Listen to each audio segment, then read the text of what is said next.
Hello guys welcome back to a new video. এখানে আজকে আমার ওসোকোর থেকে পার্সেল এসেছে। কিছুদিন আগে আমি অর্ডার করেছিলাম কিছু জিনিস, সো সেটাই চলে আসছে আজকে সকালবেলা। তো এটার ভিতরে ওরা আমাকে একটা কুপন কার্ড দিয়েছে বেসিকলি, যেটা আমি আর কি নেক্সট পারচেজে ইউজ করতে পারবো অ্যান্ড কিছু ডিসকাউন্টস পাবো। সো আমি এখানে অর্ডার করেছিলাম লাভসের একটা পারফিউম মারিনা।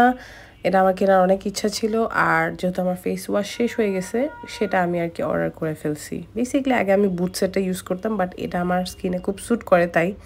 তো এখন মারিনাটাকে আনপ্যাক করব, এটা অনেক দিন দেখছি, এবার আমি কিনে ফেলছি। সো এটার প্যাকেজিংটা এত সুন্দর বলার বাইরে, ব্লু একটা ওশেনি টাইপের একটা কালার, সি গ্রিন বেসিকলি। তো এটার স্মেলটা কোয়াইট নাইস, আমি আর কি ইউনিভার্সিটিতে ইউজ করতে পারবো রেগুলারলি। তোমরা চাইলে একটা নিয়ে দেখতে পারো। And here are two face washes, যেটা আমার অল টাইম ফেভারেট, এটা সব স্কিনের জন্য। সো এটাই ছিল ভিডিও, ভালো লাগলে লাইক দিয়ে যাও, বাই।